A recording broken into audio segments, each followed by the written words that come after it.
welcome to Impact Brixton, everyone. For those of you on Facebook Live, for those of you on that are watching this on YouTube, Impact Brixton is a community and conscious-driven co-working space based in the heart of Brixton. We offer a registered business address for your startups or businesses. We offer offices, hot desking, event spaces, meeting rooms, podcast rooms, and many more facilities. And over the next few years, we really aim to support not just our members, but tens of thousands of people and businesses to realize their passions and impact our broader community through our free educational programs and events, of which this is one of them. For those of you that are joining us for the first time today, welcome to IBU, Impact Brixton's educational workshops, where we deliver online and offline educational content for personal and business development. We do this usually in-house, but because of the times, we're doing it just online. But moving forward, it's always on Friday, always at 1 o'clock. You can check our website and you can see what's coming up. Today, we are running a small promotion. If you follow us on Instagram at Impact Brixton, and subscribe to our YouTube channel at Impact Brixton, you will be in with a chance to win a 6 months free membership to join us here. Moving forward, I am very excited to welcome Emily Donan Coutard and Adriano Mancinelli from TrustLaw today.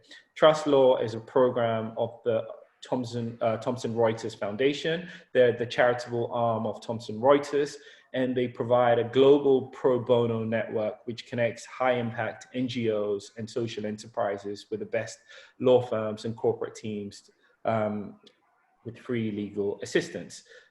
They have helped Impact Brixton over the last 18 months with many legal advice and representation, and has helped us save thousands of pounds in legal fees.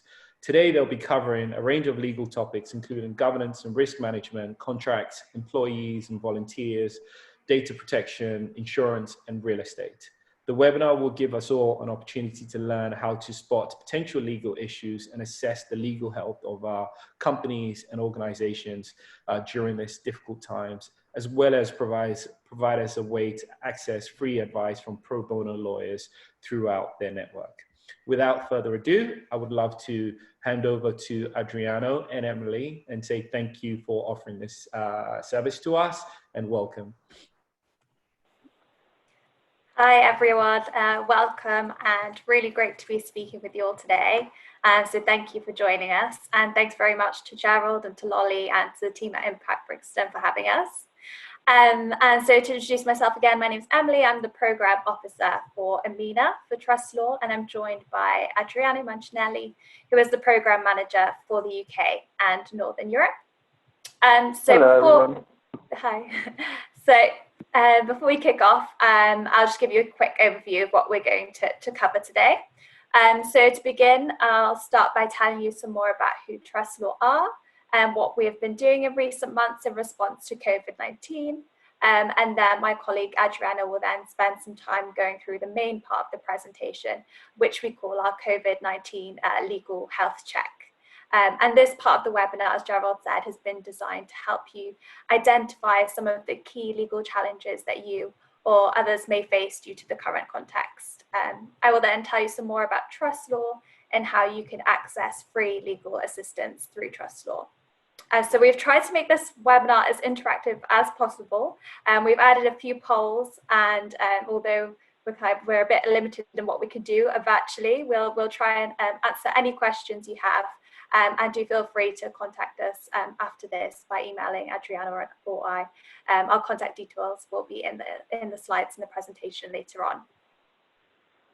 So to begin, so Gerald has already kindly given an overview of TrustLaw, but just to give another quick overview, we are the Thomson Reuters Foundation is the charitable arm of Thomson Reuters.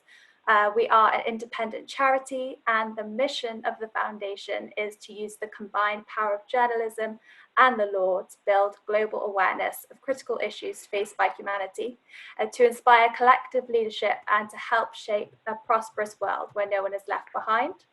And our key focus areas are media freedom, inclusive economies, and human rights. So one of the programs that we run as part of the foundation is TrustLaw, which is what Adriana and I work for. So TrustLaw has been running for over 10 years now. We are the largest global pro bono network. And effectively what we do is connect NGOs and social enterprises with law firms who then provide free legal assistance. We are in over 175 countries and we have over 6,000 members. We recently just hit our 6,000 member milestone, and so we had a small celebration for that. And so what have we been doing in response to the pandemic? So we've been stepping up our activities as well as carrying on with our main core activity, which is to offer pro bono advice.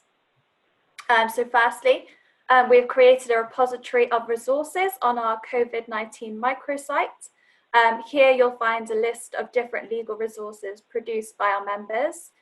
They're categorized by country and also by legal area. So for example, if you're looking for resources for the United Kingdom on employment, you'll be able to find resources on that.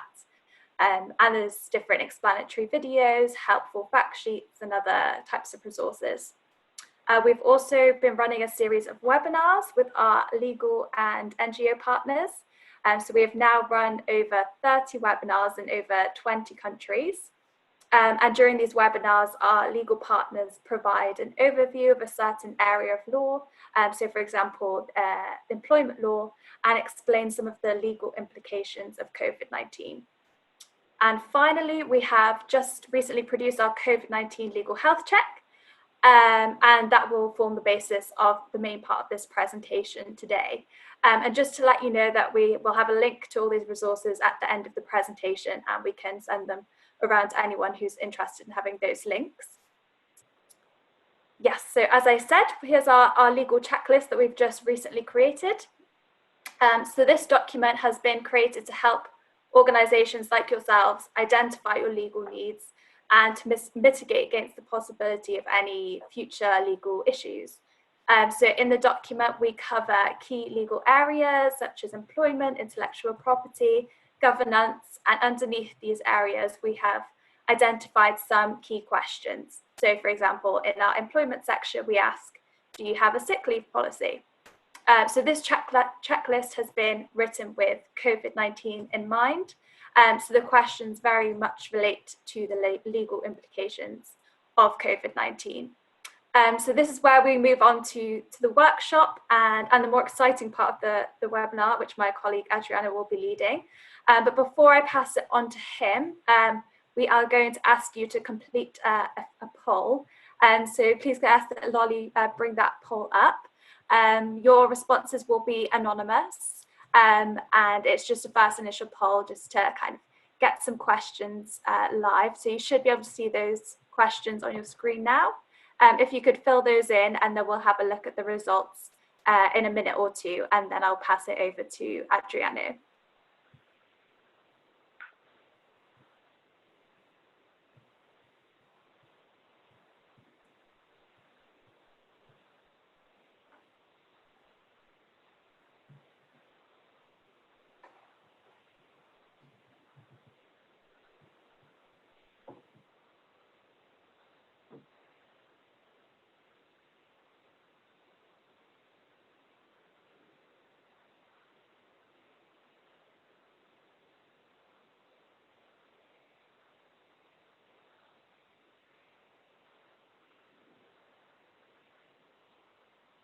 Thank you so much, Emily, for the introduction and for the initial bit.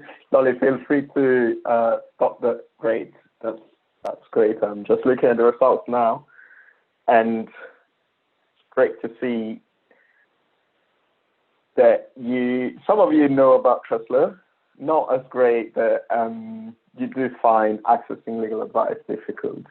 So hopefully we'll have that changed by the end of the session, and you will all know how to access TrustLaw and making sure that you can get legal advice for your current needs by the end of the session. I think just to introduce the workshop that we're about to do, I will be asking you for some questions. There will be some very quick polls that you see and that you can answer, and then we'll go deeper into each topic in each area of the law that I'll be covering.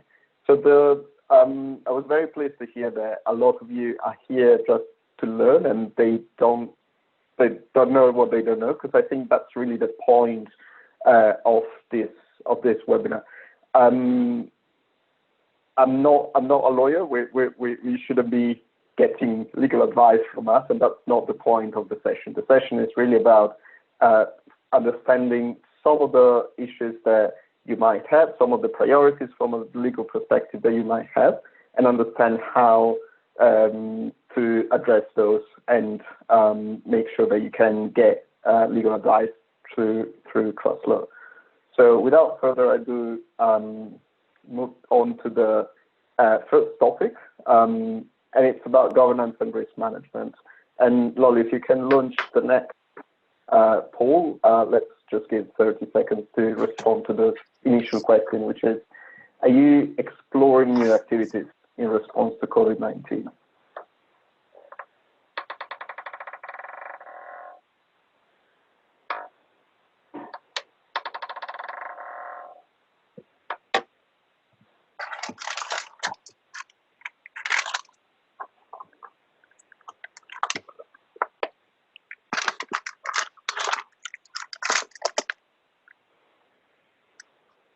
And again, Lolly, feel free to stop the survey once you feel enough people have had the time to respond.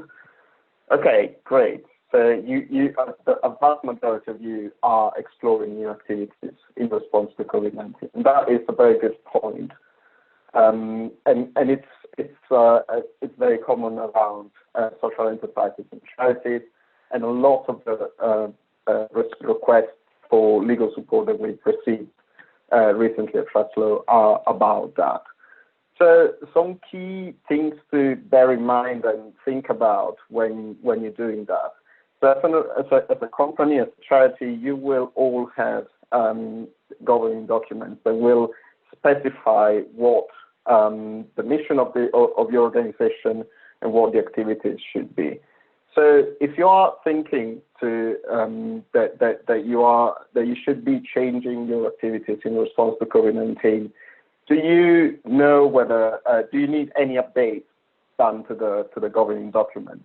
Is that something that you can do within the current structure and leadership of the organization, or is that something that you should actually review and perhaps update?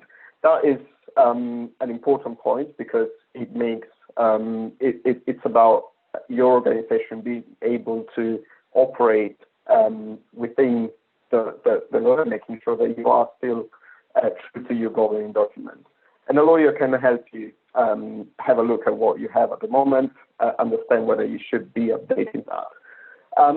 Other key questions to bear in mind, even if you're not changing your activities, is about the safety of your operations. Are you still able to operate safely? Do you have risk assessments or business continuity plans in place? So one of our legal members, so law firms that are based here in London, recently came up with a checklist for business restoration. So organizations that are trying to go back to work, perhaps in the office, they should go through a checklist and making sure that the risk assessment is complete and they know how to operate safely and how to ensure the safety of the people working for the organization. That research is in the list that Emily mentioned at the beginning. I will also share that with you at the end of the session, but it's one of the things to bear in mind. And others in terms of director or trustees' duties, again, or even the complexity of holding virtual board meetings or AGM. So the government, for instance, has just passed a recent law to ensure that all organizations can hold virtual board meetings, even if that's not a provision in the governing documents. but having clarity and making sure that you know that in the future you can still operate safely and in compliance, and that the trustee duties are not changed, or if you have to change them, that's still fine. It's very important that you have a chat perhaps with lawyers and ensure that you are covered. Another big area for that relates to COVID-19, I think you can launch the next survey, Lolly, please. It's around contracts. So the question here for you is, have you been able to perform your obligations under a contract? Have you been unable, to perform your obligations under a contract because of COVID-19?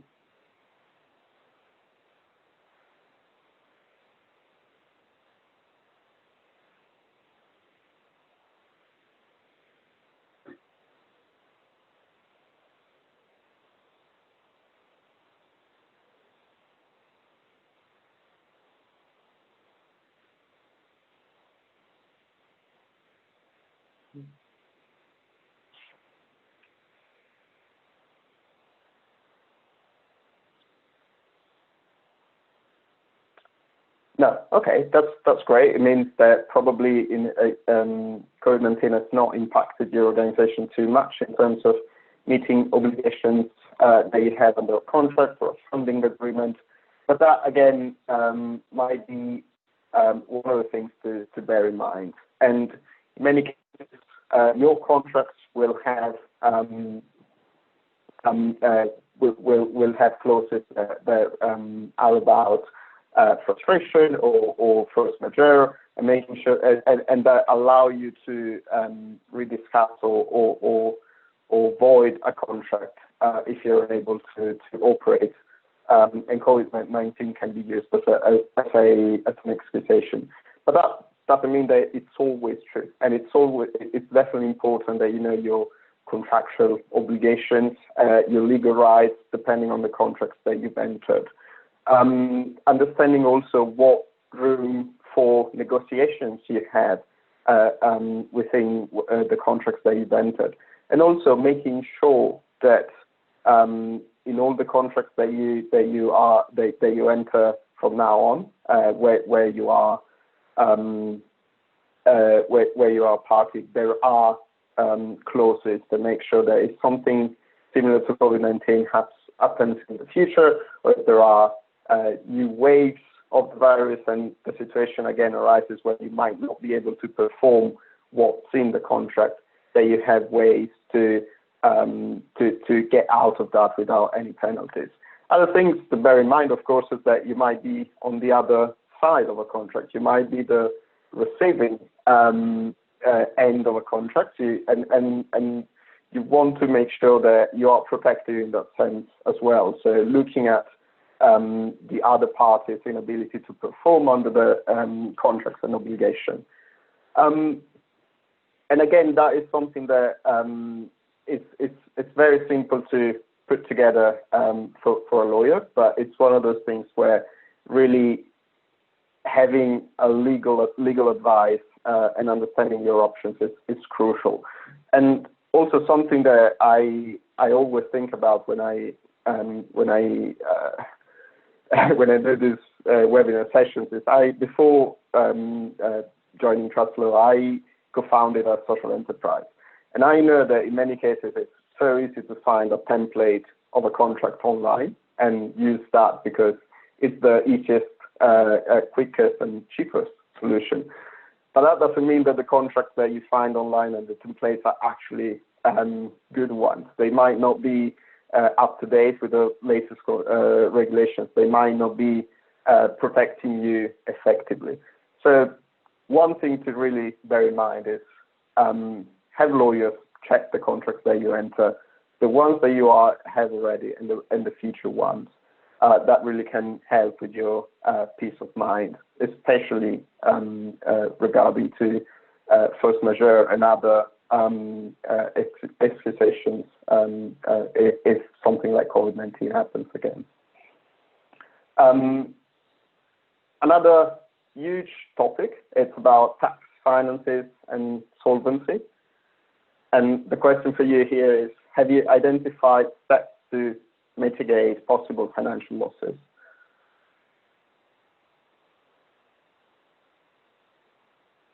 By the way, Lolly, I'm not sure whether I did that red mark on the presentation, but I don't know how to undo it if it was me. So sorry about that. Yes, yeah, I think it's actually in your presentation. So Really? I think no, it's not something that. Yeah, I haven't got any drawing things up, so I apologise if it is. Oh, okay. There you go. Okay.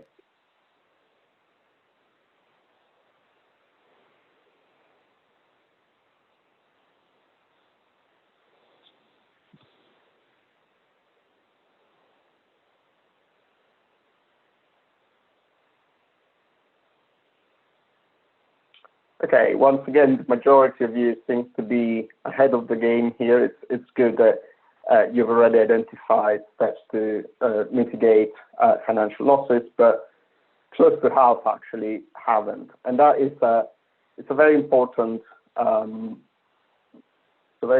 point. And it's a huge topic as well in many different aspects. One of that is that there is government support and government relief programs that are available, and it's important that you know exactly which one is the most appropriate for your organization and how to access them. And again, legal advice on that can really help. And also, in terms of financial compliance of your organization, again, the government is changing some of the requirements in terms of tax filings and record updates, and it's very important to know about that. It's a very challenging time. It's good that there are that we might have a bit more time to file our annual accounts or reports. But again, it's important to be sure that you are eligible for the schemes of support, and really also how to access that, and also general considerations in terms of finances. So if you are, for instance, raising funds or discussing donor agreements, whether the current situation changes anything, and that is or you should be again looking at changing the legal structure of your organization to make sure in the future you are in a better position to overcome difficult situations like this. Or even if you find yourself in a situation where you have to restructure your organization or consider joining forces with someone else through a partnership or a merger or acquisition with another organization to ensure that together you have the forces to overcome the difficult situation and survive. What are the director's duties around that? What are the steps and processes that can be taken? Or if you get to the worst and you actually have to close operations down, again, what are the director duties? What are the steps to be taken to ensure that everything is done in a way that is compliant with the law, and that you are able to go to see through the process and dispose of funds and assets and settle under outstanding obligations, including to your employees. So again, this is a huge area that you might want to think about and see how legal advice can support you, particularly if you are struggling at the moment. And obviously, we know that a lot of companies and charities are and will be struggling because of COVID-19, unfortunately. And then I think perhaps the number one topic related to the COVID crisis, employees and volunteers. So it would be great to know, do you have appropriate health and safety measures in place for your workplace, including for those who cannot work from home? Now, I'll wait for this because I think it's a very important question.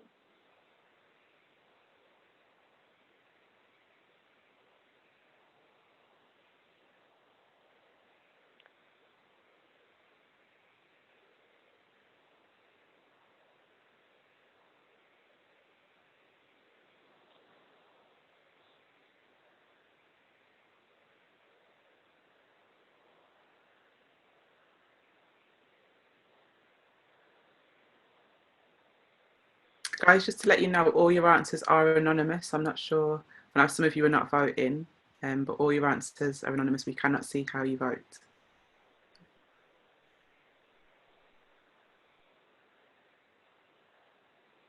You can also answer if actually your answer is don't know, which might actually be the most common one, and you should have provided for it, but it's fine if you don't know. So just to see answers here, the majority is a no. Why did I say it's the most important topic? It's because it's about us as people and human beings, and obviously we should all be able to work safely. And there are some legal obligations to workers as directors or trustees of an organization. You have some legal obligations, particularly vulnerable staff. You might want to check whether your HR policy and sick leave policy covers the implications of self-isolation and quarantine, or whether there are any whether you might be providing some benefits that cover medical expenses, or either through the organization or personally. And also in terms of working from home policy, there are differences between employees, volunteers, and even particularly for people who might have special needs and might be able to work from home but need support there. So it's very important to look at all these points and understand whether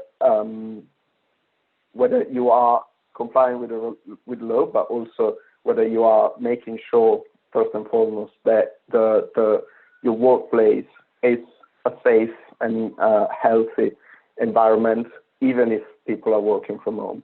And again, really trying to understand how do all these measurements apply to volunteers and not just employees.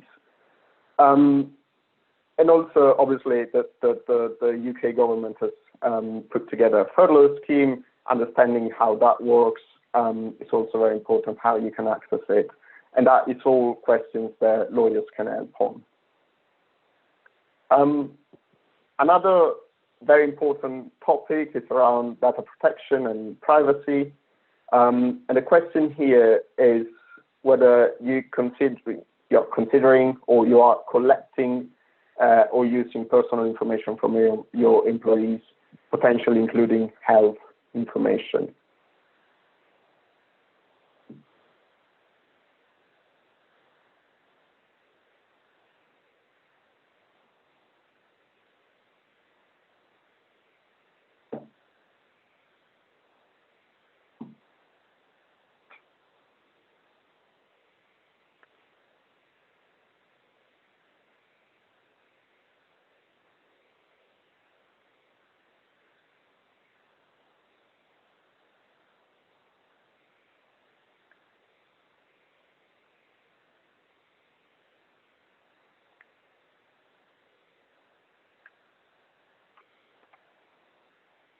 Okay, a majority is not considering or not doing it currently, but there are some people who are.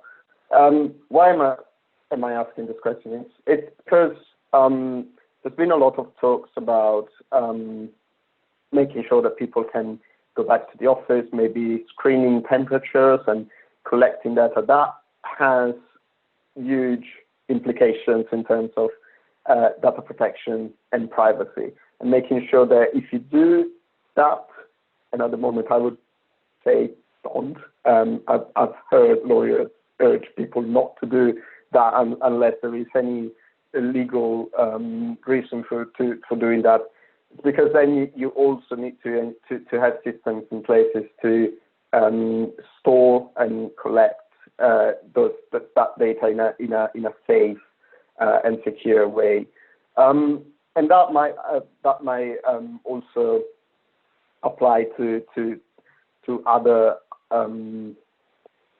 to other questions that you might not think about from a data protection perspective, such as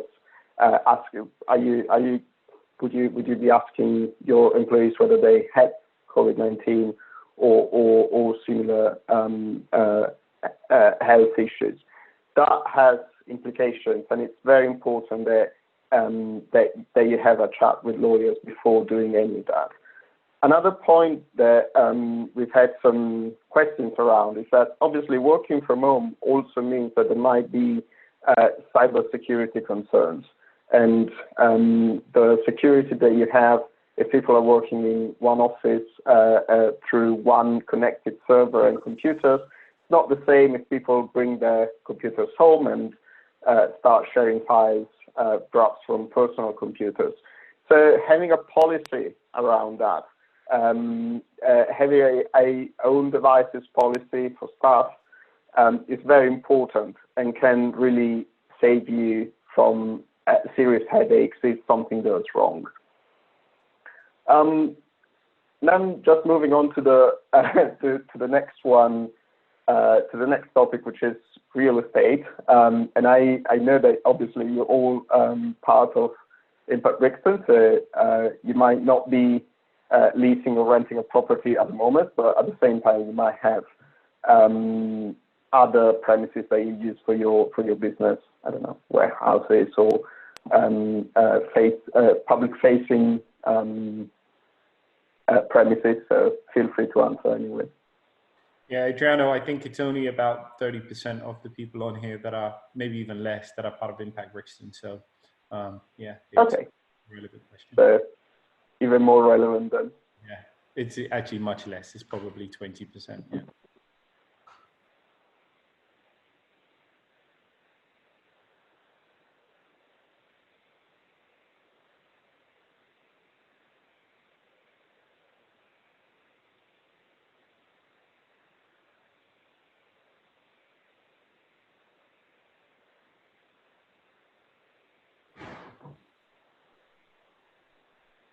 So the majority aren't at the moment, but some are. So the questions to bear in mind in that case will be relevant for some of the people on the call. And obviously, paying rent in a moment when you cannot go to the office is a bit of a strange thing to do, maybe. So again, having a look at the contract, understanding what your options in terms of changing the dates of your lease, varying terms, negotiated interim payment terms of rent concessions. Are there